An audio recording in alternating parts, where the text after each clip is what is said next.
Muy bien, hermanos. Entonces, seguimos viendo lo que es el arrepentimiento, ¿no? Habíamos visto qué es el arrepentimiento. Vimos el fruto del arrepentimiento. La comparación es el árbol con el arrepentimiento. Y este árbol, pues, tiene unos frutos y además tiene también unas hojas, como el follaje. Y esas hojas, habíamos dicho, que básicamente son eh, el bautismo. Y habíamos dicho entonces que hay un tronco, en eso habíamos quedado, y unas ramas del arrepentimiento, ¿no? Habíamos dicho que el tronco y las ramas son el corazón de un árbol. Eso habíamos dicho, ¿no? Entonces, en nuestra ilustración, el tronco y las ramas representan el corazón. Es decir, lo esencial del verdadero arrepentimiento, lo esencial del verdadero arrepentimiento es que vaya al corazón. A veces se enfoca en el comportamiento de la persona, se enfoca en algunos cambios morales que son necesarios, pero como habíamos dicho, hay un fruto obviamente, pero se olvida que el arrepentimiento es un asunto del corazón. Y eso es lo que tenemos que entender. Entonces, el tronco y las ramas del arrepentimiento. Estamos haciendo una referencia a qué es el corazón.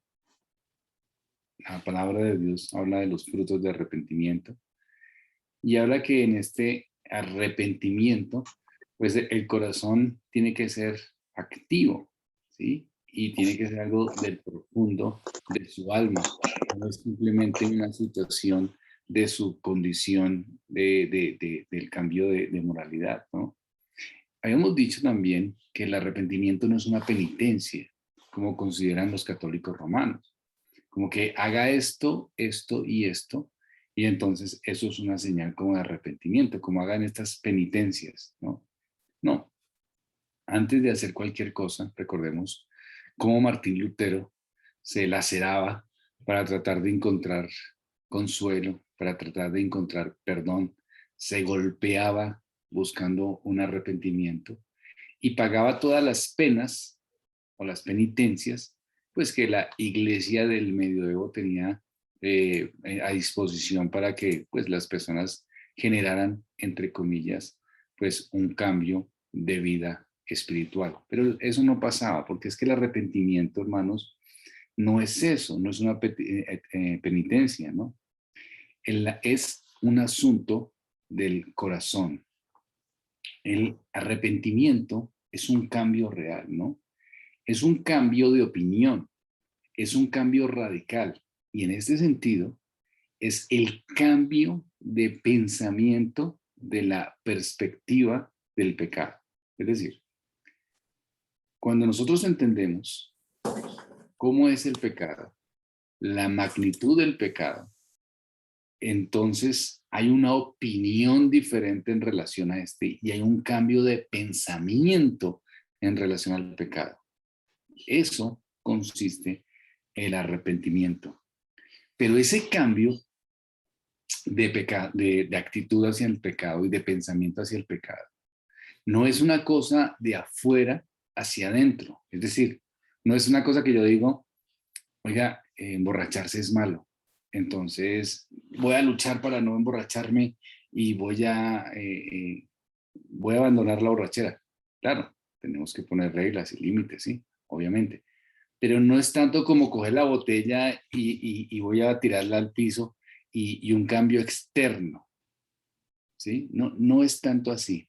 Es que el pecador dice, estoy pecando contra Dios, ¿sí? Y el pecado cobra una entidad clara.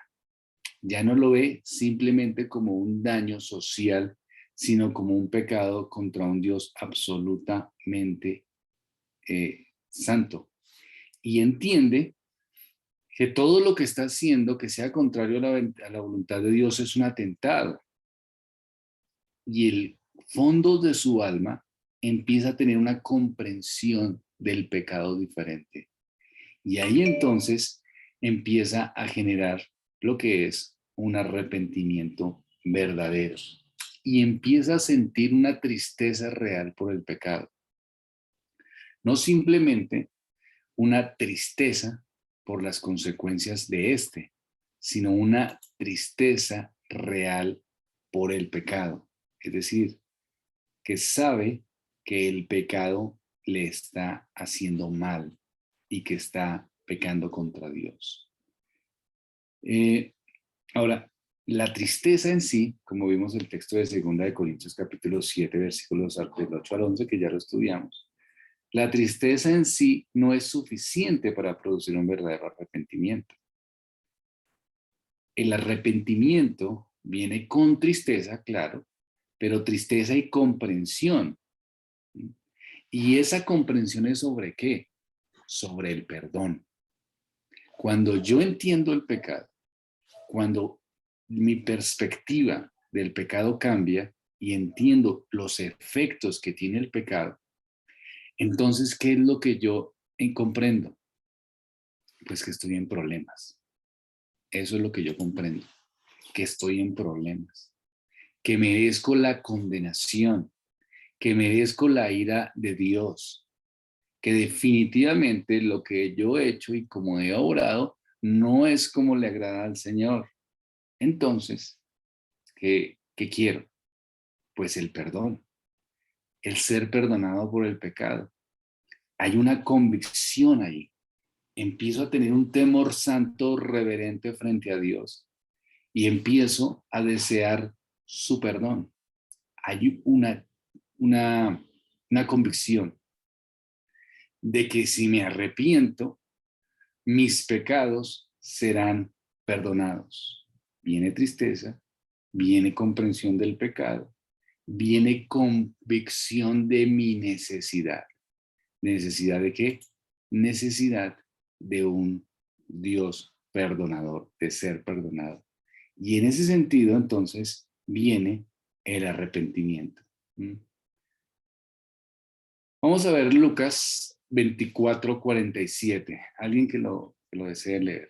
Lucas capítulo 24, versículo 47.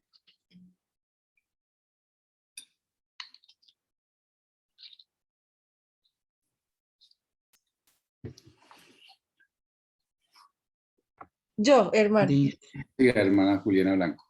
Sí, señor. Y que se predicase en su nombre el arrepentimiento y el perdón de pecados en todas las naciones, comenzando desde Jerusalén.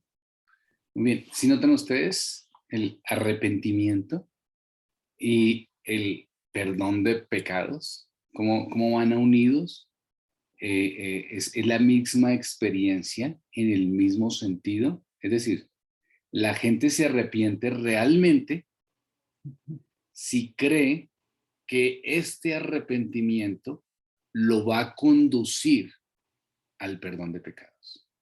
Ese es el punto.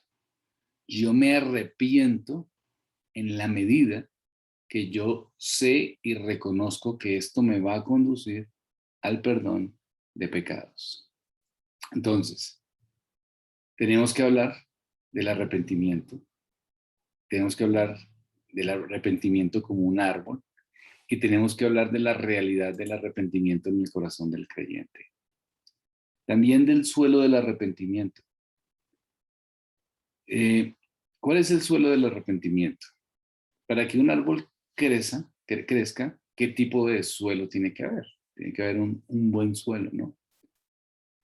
Entonces, la comprensión de que para que el árbol crezca, tiene que ser un suelo natural, un suelo bueno, ¿no? Asimismo, el corazón humano, ¿sí? El suelo natural del corazón humano tiene que estar con toda la disposición, es decir, cuando nos damos cuenta del arrepentimiento, cuando nos damos cuenta que necesitamos del Señor, un corazón que ha sido fertilizado, un corazón que se le ha dado como esa tierra de la gracia, fertilizado con la gracia soberana de Dios. Entonces, por eso, el arrepentimiento es una obra especial y particular de la gracia soberana de Dios. Entonces, podemos ver esta ilustración del arrepentimiento de la siguiente manera, como para concluir esta parte. El fruto del arrepentimiento, ¿qué es? Las buenas acciones de servicio a Dios. Ese es el fruto del arrepentimiento. No simplemente las actividades morales, estoy concluyendo. No solamente ser buena gente o ser buena persona. No, el fruto del arrepentimiento consiste sí en buenas obras, pero en las buenas obras que glorifican a Dios, no en las buenas obras por las buenas obras en sí mismas, sino las buenas obras que glorifican al Señor. Este fruto, queridos hermanos, de arrepentimiento, es la evidencia de que el arrepentimiento es un arrepentimiento genuino y que no es un arrepentimiento falso o un arrepentimiento superficial. Quiere decir entonces que definitivamente el cristiano tiene que dar frutos dignos de arrepentimiento y que esos frutos dignos de arrepentimiento no son frutos superficiales, sino que son evidencias claras. Y una característica de un fruto que tiene una evidencia clara es que ese fruto no es para la propia vanagloria del hombre, sino para la gloria del Señor. Eso en cuanto al fruto. En cuanto a las hojas dan una evidencia. ¿Cuál es la evidencia del árbol? Pues de que el árbol está vivo. Las hojas verdes dan evidencia de que no es un árbol seco, sino que es un árbol vivo.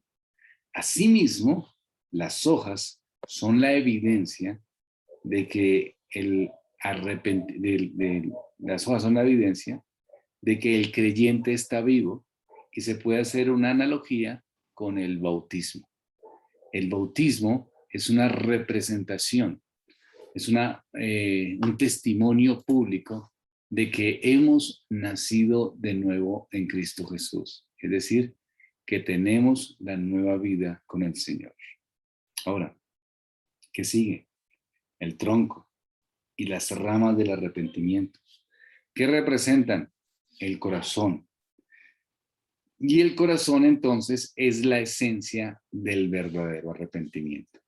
Quiere decir que no es una cosa de exterior, sino interior. Y el verdadero arrepentimiento viene de lo profundo del corazón. Las raíces del arrepentimiento representan el fondo del alma, las raíces, como las raíces de un árbol, ¿no? Representan las raíces del fondo del alma del hombre. Una verdadera percepción del pecado, una apreciación correcta de la misericordia de Dios y un entendimiento claro del perdón son las raíces del arrepentimiento. Si no se tiene esto, queridos hermanos, entonces lo más seguro es que no tenemos una comprensión clara y genuina de lo que es el arrepentimiento. Y por eso hay tantas equivocaciones, por eso hay tantos enredos, y por eso, como dice un pastor, ¿no? Falsos positivos, porque hay mucho engaño en relación a lo que es realmente el arrepentimiento. Ahí terminamos el árbol del arrepentimiento. Digamos que Seguimos entonces con el suelo, para dejarlo un poco aparte, porque tiene el suelo del árbol frutal, de este árbol que se llama arrepentimiento. El suelo, donde se siembra el árbol, el suelo que tuvo que ser, caer buena agua, tuvo que ser bien arado, es la gracia soberana de Dios. Es decir, El verdadero arrepentimiento, escuchemos esto con toda claridad, el verdadero arrepentimiento para con Dios solo crece en un corazón y en una vida transformadas por el llamamiento y la gracia de Dios, que son una gracia eficaz, una gracia irresistible. Es decir, el arrepentimiento es un don de Dios. Ese es el punto, ¿no? El arrepentimiento, la Biblia enseña que hay un llamamiento externo, el del Evangelio. Y para eso estamos preparándonos, para llamar a los pecadores a que se arrepientan, para que llamar a los pecadores a que vengan a Cristo, a que puedan tener la salvación de sus almas, que puedan entender el mensaje del Evangelio. Y el Evangelio llega a todos los que lo oyen. Eso es. Pero Mateo 22, capítulo 22, versículo 14. Alguien que por favor lea. Mateo capítulo 22, versículo 14. Dice, porque muchos son llamados y pocos escogidos. Muy bien. Entonces, hay un llamamiento externo que se le hace y que es la que hace la iglesia, y es invitar a todos los pecadores a que se arrepientan, llamar a las personas a que vengan a Cristo, a que se arrepientan de sus pecados, a que conozcan el Evangelio de la salvación, a que conozcan que solamente en el Señor hay esperanza. Eso es lo que nosotros hacemos una y otra vez. Llamamos y llamamos a los pecadores a que se arrepientan, ¿no? Eso es el llamamiento externo del Evangelio para los no son salvos, ¿no? Pero este versículo que acabamos de leer nos enseña que algunos, es decir, que no todos los que se les hace un llamado externo vienen a Cristo, sino algunos. Y la Biblia los señala como los escogidos. Es decir, la Biblia limita ese llamamiento interno o eficaz a unos. Hay un llamamiento externo que es para muchos. Y ese llamamiento externo es el que nosotros tenemos que hacer. La iglesia llama a los pecadores al arrepentimiento. Pero Dios hace un llamamiento interno de una forma eficaz. ¿A quiénes? A los elegidos. Romanos, capítulo 8, versículo 30. Y a los que predestinó, a estos también llamó, y a los que llamó, a estos también justificó, y a los que justificó, a estos también glorificó. Bien, pues los predestinó, los llamó y los justificó. Entonces es un llamamiento que eficaz para salvación. Primera de Corintios, capítulo 1, versículo 23 y 24.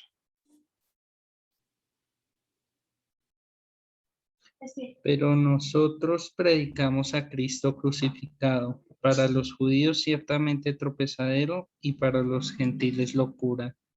Mas para los llamados, así judíos como griegos, Cristo poder de Dios y sabiduría de Dios. Llamados, obviamente todos los llamados no, porque todos los llamados no aceptan y no reconocen que Cristo es poder de Dios y sabiduría de Dios, sino los que tienen un llamado que eficaz, un llamado por el Espíritu Santo que es eficaz al corazón. Segunda Timoteo 1:9. Dice, quien nos salvó y llamó con llamamiento santo, no conforme a nuestras obras, sino según el propósito suyo y la gracia que nos fue dada en Cristo Jesús antes de los tiempos de los siglos. Nos llamó con un llamamiento que salvo. Es un llamamiento eficaz y por eso debemos distinguir las dos cosas. El llamamiento externo, en general, y el llamamiento eficaz del Evangelio. Y ese llamamiento eficaz, esa intervención del poder del Espíritu Santo, es el que en realidad, obviamente, salva a las personas. Pero en su gracia, Dios permitió que ese llamamiento, o que esa salvación, o esa elección tuviese un medio, y el medio es entonces la predicación. Predicamos a todos, pero Dios obra de manera en particular con algunos, de una manera especial. Dios concede el arrepentimiento. ¿Ustedes cómo me explican que en una congregación, en un grupo, los que hemos tenido la oportunidad de predicar, así sea en un hospital, en una cárcel, en un sitio donde estén las personas con las mismas condiciones, la misma cultura, la misma necesidad, y llegamos y les predicamos, y les hablamos del Señor y les predicamos.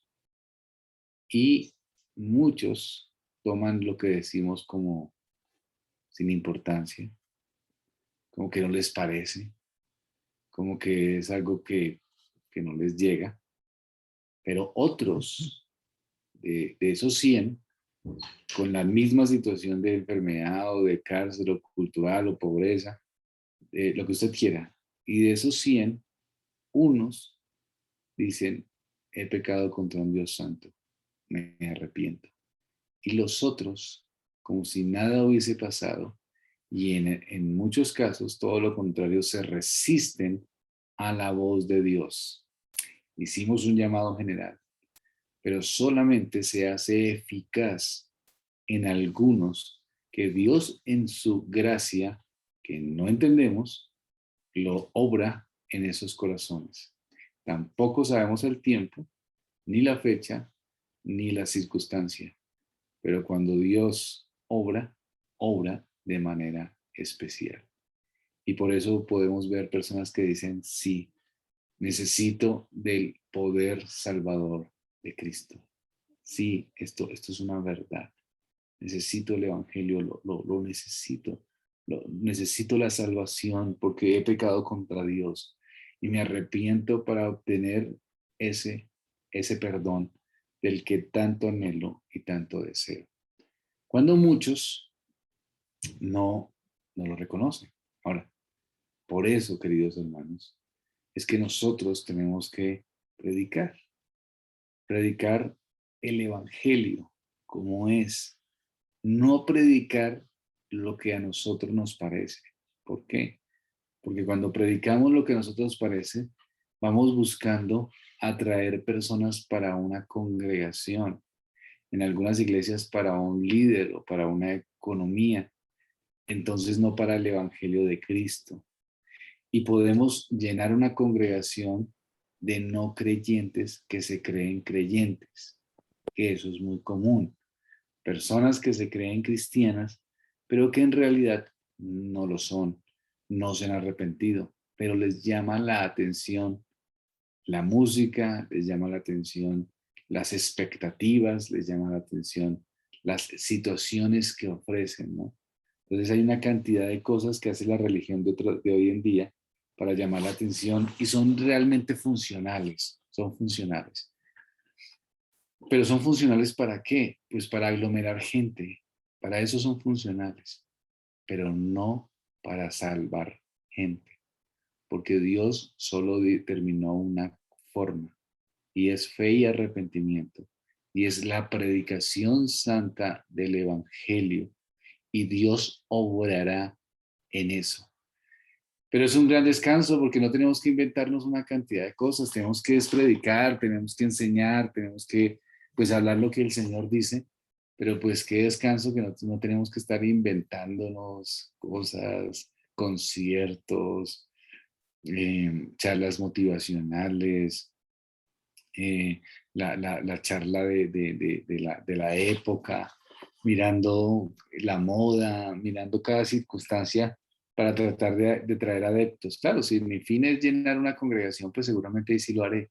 Pero si mi fin es salvar personas como Cristo nos enseñó, entonces pues solo necesitamos el evangelio expuesto y predicado. Hermano Franklin, ¿tiene un aporte o algo? Gracias, pastor.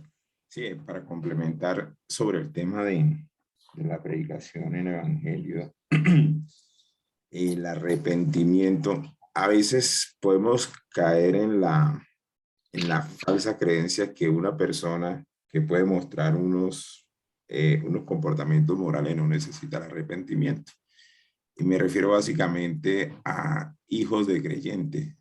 Un niño nace en un hogar cristiano, pues nace obviamente influenciado por los padres, pues digamos que la gracia común actúa allí de manera especial. pero no necesariamente un hijo de creyente es salvo y no necesita predicársele el evangelio y no necesariamente no necesita, porque todos necesitan el arrepentimiento. Entonces, es algo con lo que nosotros tenemos que tener mucho cuidado también, porque a veces se generan unas falsas expectativas y una falsa postura acerca de familiares, hijos que nacen y se crían en hogares cristianos, y ahí es donde uno ve pues los clubes de los sábados en la tarde, y entonces mi hijo es cristiano porque va al club de la iglesia X o Y, ¿sí? Cuesta entender a veces eso, pero esa es la realidad porque el evangelio es para todos. Eso es un buen punto y la cuestión es que dice hermano, es cierto, ¿no?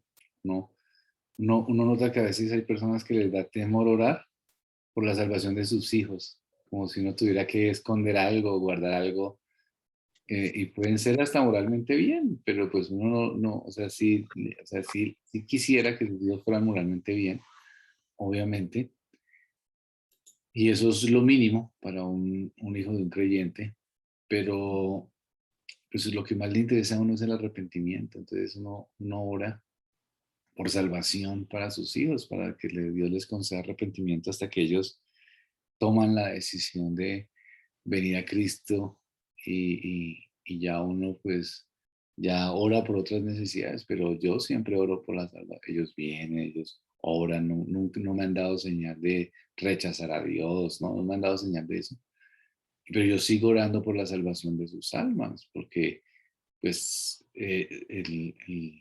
la convicción de pecado y todo lo que se refiere eso, pero no quiero tampoco darles una falsa esperanza diciendo que solo porque están en mi casa, entonces ya son unos evangélicos y unos cristianos, ¿no? Entonces, eso es lo que toca hacerlo, como dice el hermano, tenemos que predicarles el evangelio a nuestros hijos, y que Dios les conceda realmente el arrepentimiento. Y ese es el problema de la generación de la iglesia moderna, ¿no?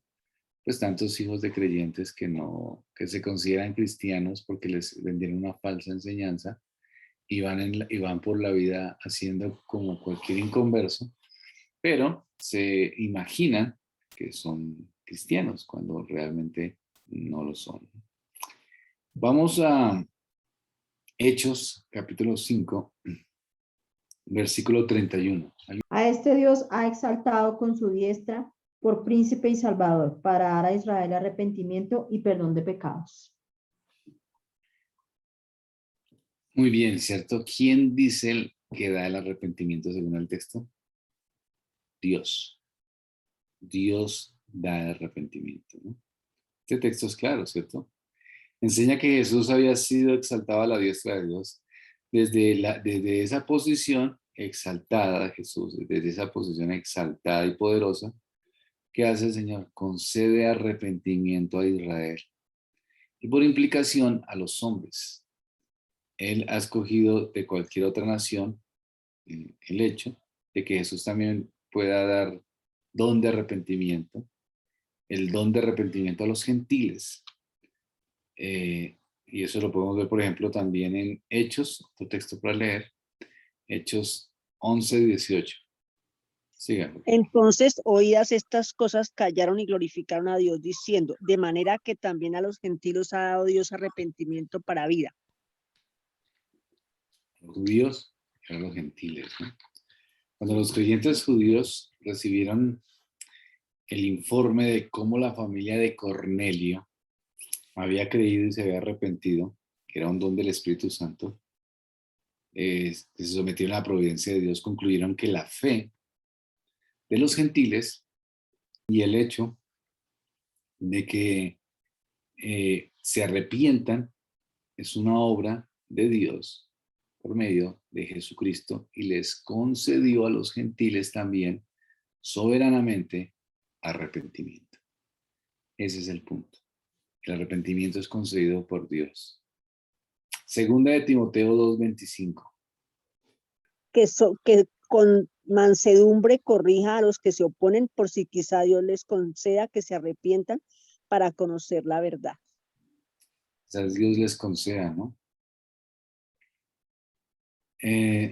A veces esta doctrina de la gracia soberana de Dios es distorsionada por los que no la entienden o por los que simplemente no la quieren entender y quieren rehusarse a ella, ¿no? Lo que es real es que aunque los hombres admiten que Dios da a los seres humanos el don de arrepentimiento, dicen, bueno, pero es que en sí Dios les da a todos ese don. Y empiezan a deducir que la salvación depende de los hombres y no de Dios, y de ahí es donde viene la concepción que tienen de un libre albedrío, ¿no?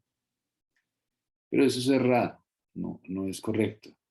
¿Por qué? Porque contradice la idea de la enseñanza clara de los pasajes que vimos, ¿no? Que hay un llamamiento especial y que pues es un llamamiento eficaz, que solo llega a los escogidos de Dios, ¿no? Pablo, por ejemplo, en 2 Timoteo 2:25, ahí está haciendo una refutación explícita de tal interpretación, porque Pablo no está seguro de que Dios le da arrepentimiento a aquellos que se oponen a Dios. Está diciendo por si Dios les concede el arrepentimiento. Por si acaso Dios les concede arrepentimiento. Por si Dios les da el arrepentimiento. Si Pablo tuviese en su mente otra cosa, pues no hubiera puesto estas palabras en las escrituras. Si es simplemente que cada uno puede hacer lo que quiera, ¿no? Dios es poderoso. Dios es el que da. Aquí el apóstol está dando un valor práctico, un valor real del poder de Dios obrando en el corazón de las personas para que tengan un verdadero arrepentimiento. Esa es la realidad. Entonces, el arrepentimiento es consistente, digamos, con la gracia de la salvación. Es decir, muchas de las personas hoy en día tienen una concepción muy equivocada de la gracia y por supuesto una concepción equivocada del evangelio. Y mucho de lo que se tiene hoy es por la enseñanza que han recibido, ¿cierto? Han recibido una enseñanza muy distorsionada. Es decir, piensan que el arrepentimiento sería entonces un tipo de obra que hacemos para salvarnos. Ya explicamos que no es así, ¿no? Y como pensamos que es una obra, entonces algunos piensan que el arrepentimiento en un sentido, pues no es necesario para la salvación. Algunas iglesias, aunque no lo dicen de frente, dan a entender que el arrepentimiento no es algo necesario y de hecho en la predicación se omite la palabra arrepentimiento. Es decir, el arrepentimiento lo ven como una especie de obra para ganarse la salvación, que ya explicamos en qué sentido no lo es, en lugar de verlo como lo que es un don de la gracia divina de nuestro Dios y por eso tenemos que predicarlo. Entonces, como lo ven así, entonces las personas reducen las exigencias del arrepentimiento bíblico, la van reduciendo a llevarlas como a los parámetros del hombre natural. Es decir, empezamos a predicar de tal manera que nosotros busquemos unos resultados inmediatos, porque la iglesia moderna quiere resultados inmediatos, quiere personas ya llenando una congregación, ¿cierto?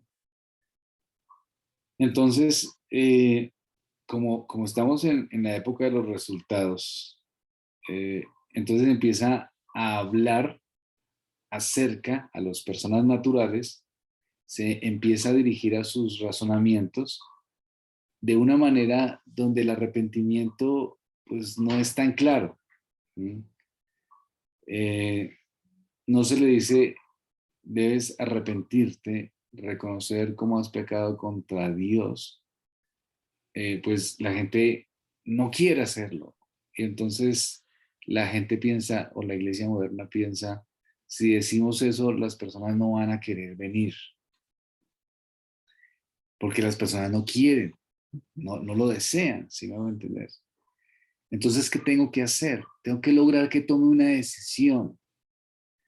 Pero si yo le digo, arrepiéntase, que usted es un pecador, no va a querer hacerlo. Entonces yo tengo que buscar, según la iglesia moderna, cómo hacer que sea más suave y buscar que se diluya de una manera sutil la exigencia bíblica del arrepentimiento, hasta el punto que el mensaje ya no sea desagradable.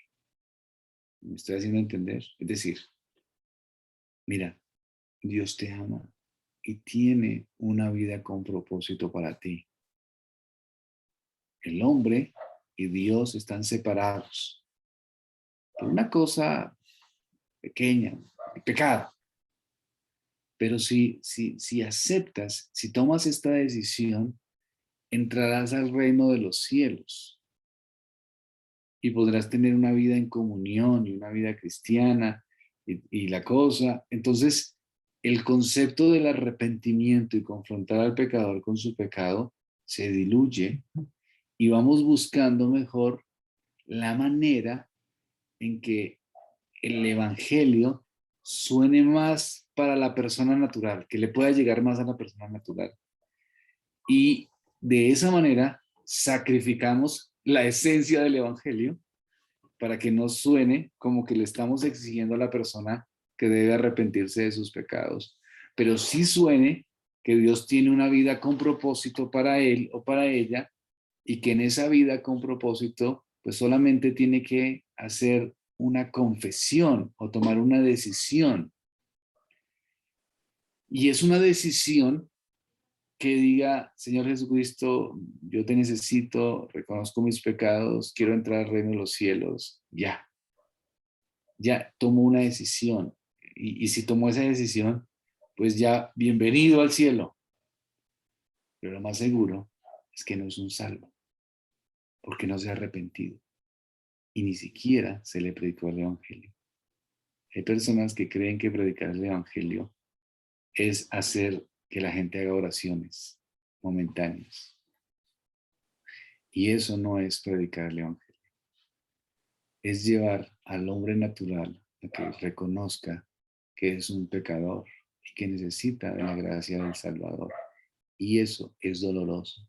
Y nos van a rechazar. Y no suena bien al oído del pecador. Por eso es la iglesia de Cristo. Y por eso la iglesia es el pequeño remanente. Es que cuando se dice que el arrepentimiento es un don de Dios, y si uno le dice a las personas o les dice eso, hay muchas personas que dicen, bueno, pero pues a mí el Señor no me lo ha concedido.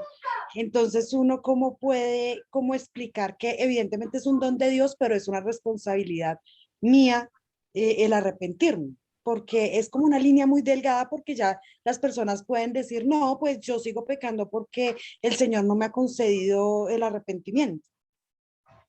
Sí, cuando predica, cuando digamos que yo no estoy predicando, no estoy explicando el suelo del arrepentimiento para que le prediquemos a las personas y le digamos a una persona, venga Cristo, arrepiéntase. Pero recuerde que el arrepentimiento es un don de Dios, así que si usted no se arrepiente es porque Dios no quiso, ¿no?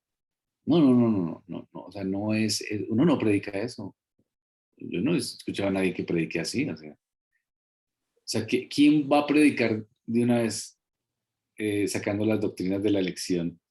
Pues eso, ni la gente, ese no va a ser su mayor preocupación, ¿no? Uno predica, es llamando a los pecadores al arrepentimiento. Eso es lo que uno hace, si no vamos a entender eso, ¿no? Uno predica llamando a los pecadores al arrepentimiento. Ahora, si hay una persona que asiste a la iglesia, que sería otro caso, Sí, sí, sí entendemos este primer panorama, ¿cierto? No predica llamando a los pecadores al arrepentimiento, no les da las doctrinas de ni la elección, ni ni la deidad de Cristo, ni la transubstanciación y consubstanciación, o sea, uno les enseña es que deben arrepentirse y venir a Cristo, ¿sí? Eso es. Sí, señor. Pero si hay una persona que viene a la iglesia y escucha el mensaje del Evangelio y dice, no, pues yo, eh, pues no es culpa mía pues Dios no me está llamando, o sea, Dios no está haciendo un llamado eficaz en mí y por eso yo sigo siendo pecador, ¿sí? Sería como eso, ¿cierto? Sí, sí, Bueno, señor. Sí, como que yo señor. sigo siendo pecador porque Dios no está haciendo obrando en mí. Entonces esa persona lo que está es añadiendo más juicio a su juicio, ¿sí me voy a entender? Pero ni nosotros ni Dios necesita ser justificado ni necesita ser comprendido. El que es salvo no está pensando en eso. El que es salvo lo que está pensando es que necesita el perdón de sus pecados, pero no está juzgando, cuestionando y tratando de poner a Dios como en el paredón y decirle, es que usted no hace, entonces yo no soy. Y como usted no hizo en mí, entonces yo no soy, entonces de malas usted. No, el juicio es para usted y acarrea más juicio es usted. Le estoy llamando a que venga a Cristo y se arrepienta. No, pero es que Dios no me ha puesto y yo puedo seguir así. Lo que usted está diciendo no lo está salvando del infierno. Necesita arrepentirse. Sus palabras no lo están salvando del infierno. Y seguimos predicándoles que es el arrepentimiento. Pero no sacamos las argumentaciones teológicas calvinistas para tratar de entender el concepto de la elección, la responsabilidad del hombre y la predestinación, porque pues eso lo entendemos entre cristianos y sabemos, así como decía Spurgeon, donde Dios guardó silencio, nosotros guardamos silencio. Pero para un incrédulo yo no trato de perder el tiempo invirtiéndoselo en sacar estas doctrinas, sino lo que lo hago es de invitarlo a que se arrepienta, que venga a Cristo. Entonces, hermanos, ese es el punto. El punto es que necesitamos comprender que esto, lo que el Señor hace, la verdad, es una obra de Dios. ¿Sí? Y nosotros entendemos que lo que estoy explicando, que es interesante lo que preguntaba Suami, lo que estoy explicando no es para que uno le diga a las personas, es que usted no se arrepiente, es porque Dios no quiere que usted se arrepienta. No, lo que estoy explicando es para que nosotros tengamos confianza cuando predicamos y prediquemos el arrepentimiento, entendiendo que Dios es poderoso para obrar y entonces no estamos sin fuerzas, porque a veces las personas no predican porque piensan que el mensaje es solo porque hay tanto rechazo, ¿cierto? Pero realmente da esperanza al pecador y el pecador cuando se hace consciente de su pecado. Y hemos visto personas rebeldes contra Dios y que se arrepienten y sienten profundamente su falta. Entonces vemos esperanza porque es Dios obrando. Entonces para eso es bueno comprender esto. O sea, nosotros predicamos, pero acompañados con un poder especial que es el poder de Dios y ese poder obrará como Él quiere en los corazones en el tiempo que Él quiere. A veces me preguntan las personas, por ejemplo, cuando hacemos reuniones en casas, Pastor, ¿usted no se siente mal porque no vino nadie? No, yo no me siento mal porque yo estoy predicando el Evangelio. Si viene uno, pues es a uno, pero no me siento mal porque es que los procesos son del Señor y yo hago lo que tengo que hacer. ¿Y qué es lo que tengo que hacer? Pues predicar el Evangelio. Y yo siento que lo que yo hago es lo que yo predico, pues es el Evangelio de Cristo, pero yo no tengo sino hasta ahí, o sea, yo no puedo cambiar un corazón. Pueden venir 1000 a una reunión, pueden venir 200, pueden venir 300, y no necesariamente los 300 se van a convertir, es la eficacia del poder de Dios. Pero así venga uno, yo le comparto el evangelio y yo sé que Dios puede obrar para salvación porque está en sus manos, es un poder de Dios. Y los llamo al arrepentimiento porque ellos tienen su responsabilidad y los llamo y los cuestiono y los digo que tienen que venir a Cristo porque está con un Dios absolutamente santo, pero descanso. Y no tengo que inventarme nada, es lo mejor.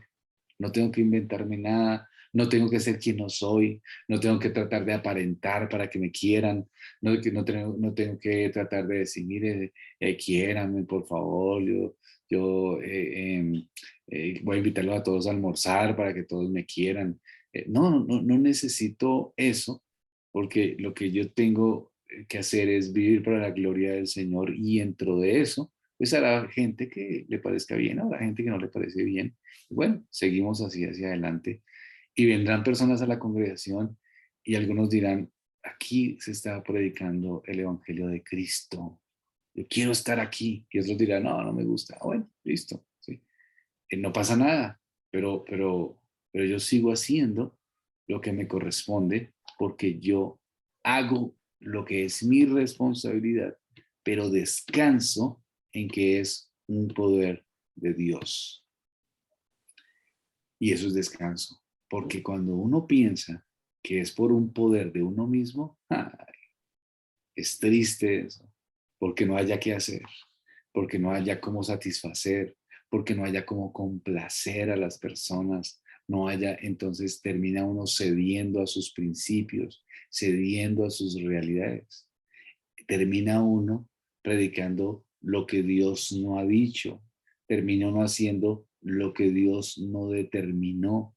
¿Por qué? Porque uno no entiende que Dios obra en los corazones y entonces quiere buscar agradar y piensa que una iglesia va gente o se fortalece es por el carisma que yo pueda tener y cómo yo pueda entonces inventarme situaciones para que la gente llegue a la congregación y cómo yo hago un modelo imaginario en las personas para que me vean de alguna manera que no soy y entonces termino viviendo una vida artificial. ¿Para qué? Para atraer personas. Eso es lo que se vive en muchas congregaciones porque no entienden lo que es el poder de Dios, lo que es el llamado de Dios. Cuando una persona llega a la iglesia y dice, no, pues es que no, es que aquí no, es que aquí no hay esto, no hay lo otro, tal. Entonces sus intenciones y sus deseos están en el lugar equivocado. Está bien, no hay problema. Pero cuando una persona valora la predicación centrada en Cristo y eso es un motivante, entonces estamos frente a un salvo. Y la iglesia necesita salvos. No necesita gran cantidad de personas que no conozcan de Cristo.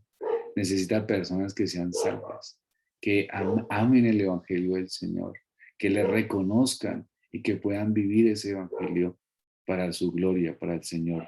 Y por eso, queridos hermanos, podemos predicar.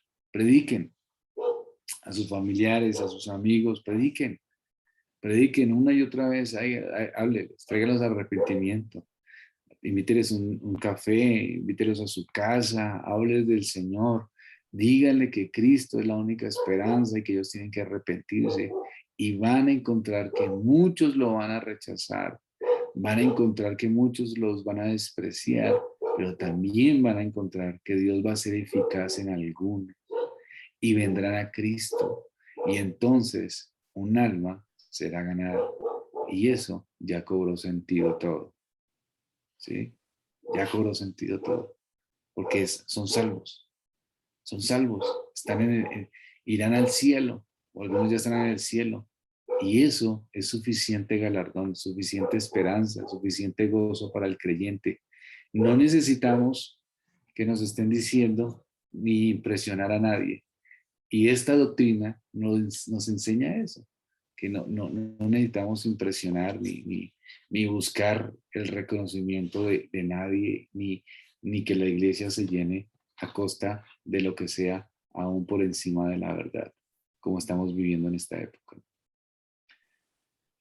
Bien, hermanos, entonces ahí terminamos esta parte. El próximo jueves, Dios mediante, seguimos con las raíces del arrepentimiento. La idea es que sigamos comprendiendo más y más el Evangelio para de esa manera también poderlo compartir. Seamos intencionales en evangelizar y nos esforcemos en compartirlo de la manera correcta, pero que lo compartamos.